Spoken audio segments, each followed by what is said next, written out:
വന്യരായ ഗുരുശ്രേഷ്ഠന്മാരെ, വൈദിക സഹോദരങ്ങളെ, ശമാശന്മാരെ, സഹോദരങ്ങളെ, നിങ്ങൾക്കെല്ലാവർക്കും കർത്താവായ യേശുക്രിസ്തുവിൻ്റെ ധന്യനാമത്തിൽ എൻ്റെ സ്നേഹമുണ്ട്.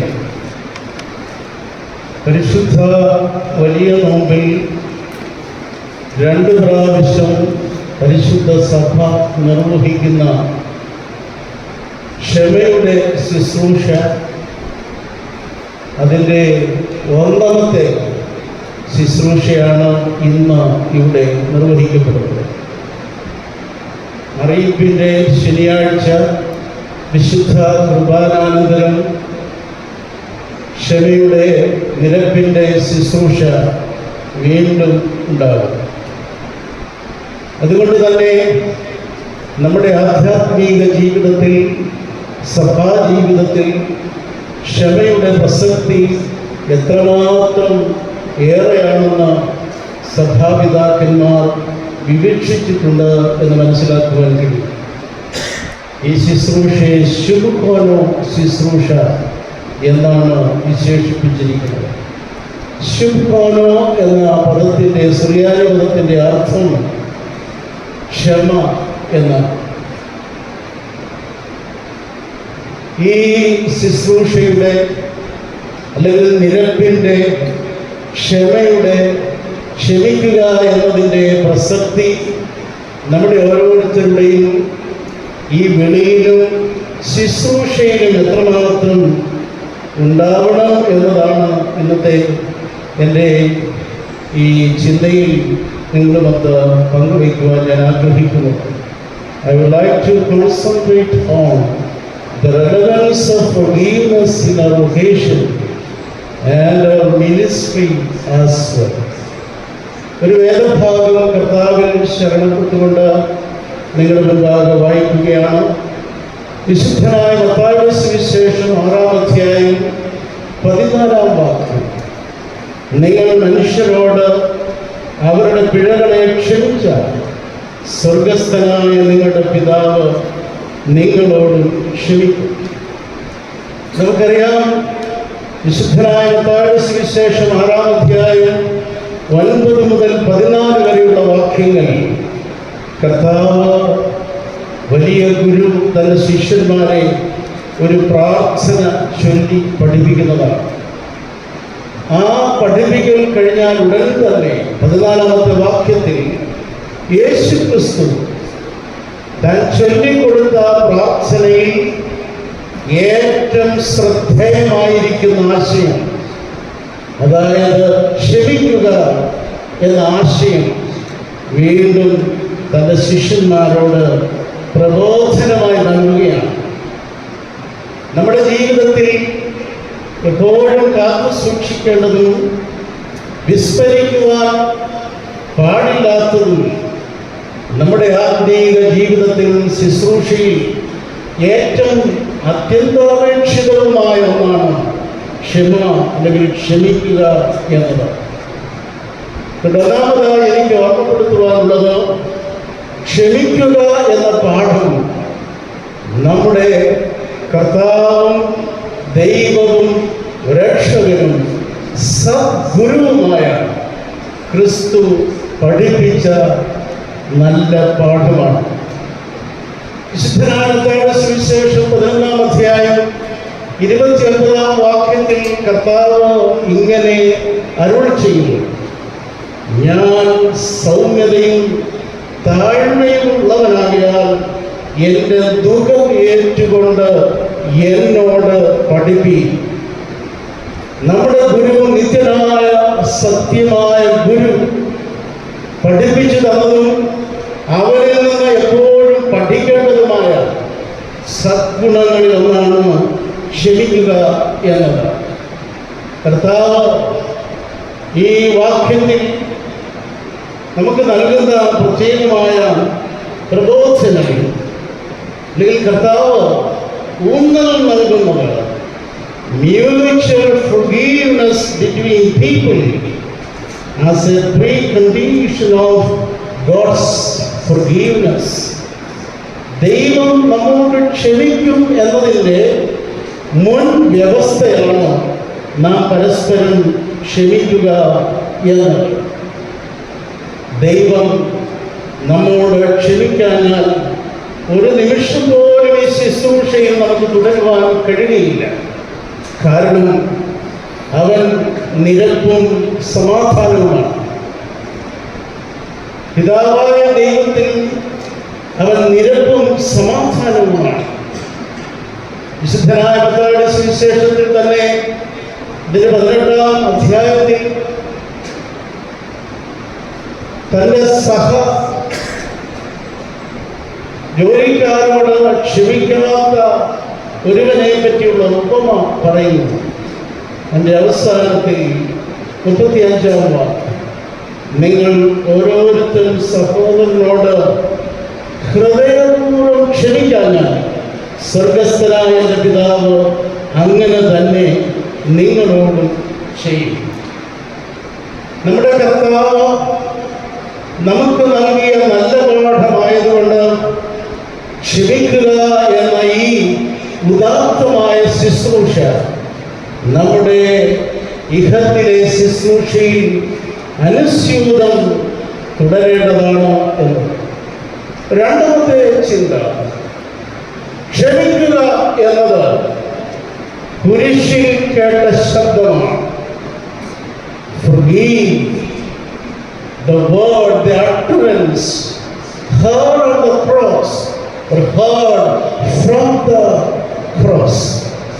It is the voice that heard from the cross. വിശുദ്ധനായ ലൂക്കോസിന്റെ സുവിശേഷം 23-ാം അധ്യായം 34-ാം വാക്യത്തിൽ കർത്താവ് കുരിശിൽ തന്റെ ജീവനെ വെടിയുന്നതിന് മുൻപ് പ്രാർത്ഥിക്കുകയാണ്. പിതാവേ, ഇവർ ചെയ്യുന്നത് ഇന്നതെന്ന് അറിയായികയാൽ ഇവരോട് ക്ഷമിക്കണം. Father, forgive them, for they do not know what they are doing. കുരിശിനോടും കർത്താവായ യേശുക്രിസ്തുവിന്റെ യാഗത്തോടും ചേർന്ന് നിൽക്കുന്നതാണ് ഒരു ക്രിസ്ത്യാനിയുടെ ജീവിതം. അതിലുപരി ഒരു ഓർത്തഡോക്സ് വൈദികന്റെ ജീവിതം കർത്താവിന്റെ ക്രൂശിനോടും അവന്റെ യാഗത്തോടും. അതുകൊണ്ടാണ് വിശുദ്ധ ബലിപീഠത്തോടും മദ്ബഹായോടും പള്ളിയോടും ചേർന്ന് നിൽക്കുന്ന ഒരു ശുശ്രൂഷയാണ് ഒരു യഥാർത്ഥ ഓർത്തഡോക്സ് പുരോഹിതന്റെ ശുശ്രൂഷ. ഈ കുരിശിൽ കേട്ട ശബ്ദത്തിന് ഏറെ പ്രാധാന്യമുണ്ട്. നമ്മുടെ കർത്താവ് ശിഷ്യന്മാരുടെ കാലുകൾ കഴുകിയതിനെ പറ്റി ഒരു സഭാപിതാവ് പറയുന്നത്, കർത്താവ് തന്നെ ഒറ്റിക്കൊടുക്കുന്നവനെ, തന്നെ തള്ളി പറയുന്നവനെ മുന്നമേ അറിഞ്ഞിരുന്നു. Jesus Christ had foreknown who is going to deny him, who is going to betray him. അവരോട് ക്ഷമിച്ചു എന്നതാണ് കർത്താവിനെ ശിഷ്യന്മാരുടെ കാലുകൾ കഴുകുവാൻ പ്രേരിപ്പിച്ചത്. കർത്താവ് ക്ഷമിച്ചുവെങ്കിൽ പ്രിയ സഹോദരീ സഹോദരങ്ങളെ, അവരെ പിൻപറ്റുന്ന നാം നമ്മുടെ ജീവിതത്തിൽ എത്രമാത്രം ക്ഷമയ്ക്ക് പ്രാധാന്യം നൽകണം. ശനിയാഴ്ച രാത്രി നമസ്കാരത്തിന്റെ 3-ാം പങ്ക്തിയിൽ നാം ചൊല്ലുന്ന എപ്പോയി തരുമധ്യത്തിൽ പറുദീസിൽ പ്രാപിച്ചേ ഞാൻ സുഖനിദ്രയാണ്, കാറ്റിൽ കേട്ടേ ഞാൻ ചേതോഹരനാഥൻ, ക്ഷമയൻ പാപങ്ങൾക്കെല്ലാം തന്ന് ധ്വനി അറിയിച്ച ഒരു പുരോഹിതൻ സെന്റ് ജോൺ ക്രിസോസ്റ്റം പറയുകയാണ്, a priest is to live life of Christ. Saint Irenaeus പറയുകയാണ്, a Christian, every Christian is to imitate Christ.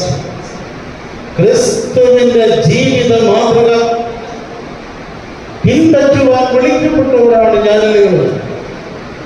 അവരുടെ ജീവിതത്തിൽ പരസ്യ ശുശ്രൂഷയിൽ ഏറ്റവും മുന്നിൽ നിന്ന ക്ഷമയുടെ, സ്നേഹത്തിൻ്റെ ഈ വലിയ അനുഭവം നമ്മുടെ ജീവിതത്തിൽ ഉണ്ടാകണം പ്രിയമുള്ളവർ. മൂന്നാമതായി എനിക്ക് പങ്കുവയ്ക്കുവാനുള്ള ചിന്ത, ക്ഷമ അല്ലെങ്കിൽ ക്ഷമിക്കുക എന്നത് ആത്മസൗഖ്യത്തിലേക്കും സൗഹാർദ്ദത്തിലേക്കുമുള്ള ക്ഷണമാണ്. Forgiveness is an invocation to inner healing and compassionate fellowship with God and fellow being as well.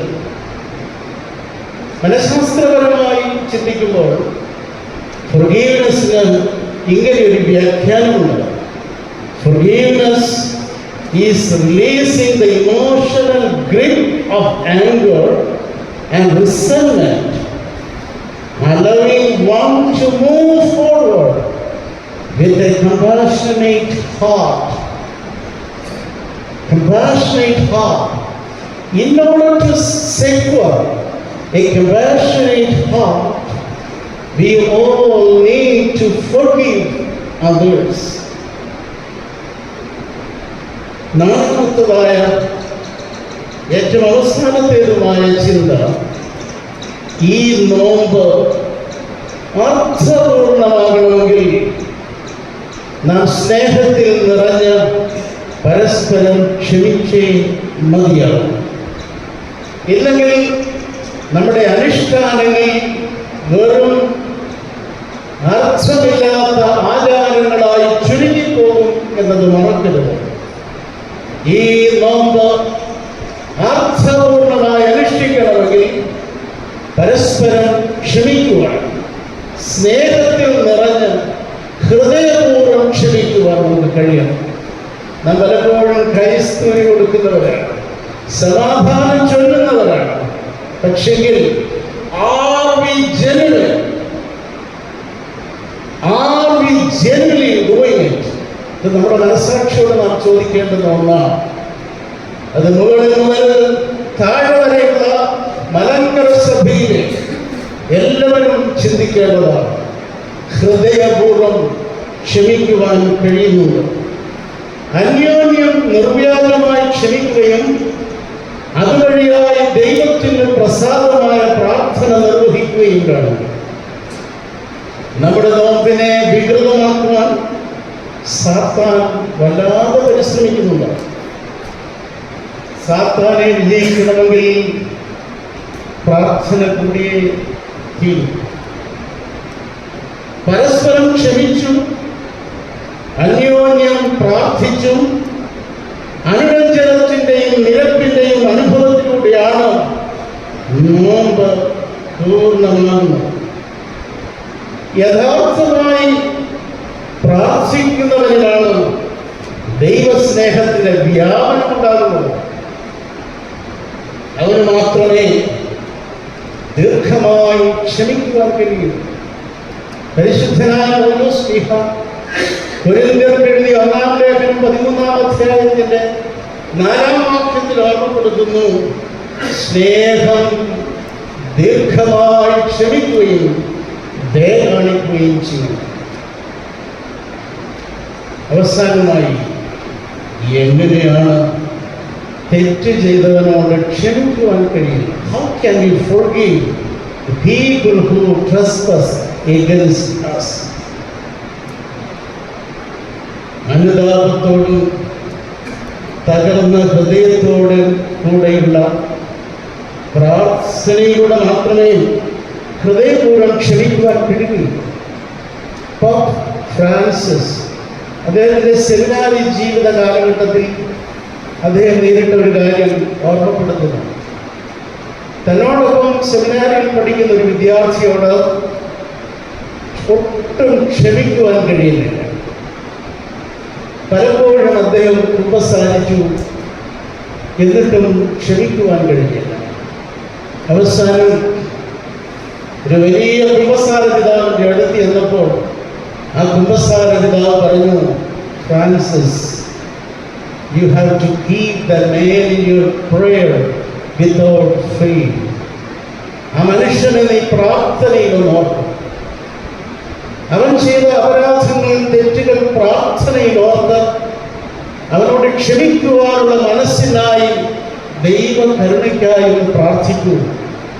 Francis കുമ്പസാര പിതാവിൻ്റെ വാക്ക് അക്ഷരാർത്ഥത്തിൽ പാലിക്കുവാൻ തുടങ്ങി. കുറെ കഴിഞ്ഞപ്പോൾ അദ്ദേഹത്തിന് ആ സെമിനാരിയോട് നിർവ്യാജമായി ക്ഷമിക്കുവാൻ കഴിഞ്ഞു എന്നാണ് ഇവിടെ പറയുന്നത്. മാർ ദീവനാസ്യോസ് ബർസ്ലീബിയുടെ അനാഫറയിൽ സ്വർഗസ്ഥനായ പിതാവേ എന്നുള്ള പ്രാർത്ഥന ചൊല്ലിക്കഴിഞ്ഞാൽ ഉടൻ തന്നെ ഒരു പ്രാർത്ഥനയുണ്ട്. ആ പ്രാർത്ഥന എങ്ങനെയാണ് അവസാനിക്കുന്നത്? ഏതെങ്കിലും വിധത്തിൽ ഞങ്ങളോട് കുറ്റം ചെയ്തിട്ടുള്ള എല്ലാവർക്കും ഞങ്ങൾക്കും നീ പാപപരിഹാരകനായിരിക്കണം. സ്വർഗസ്ഥനായ ഞങ്ങളുടെ പിതാവ് എന്ന പ്രാർത്ഥനയും ക്ഷമയും പരസ്പരം ബന്ധപ്പെട്ടിരിക്കുന്ന ഒന്നാണ്.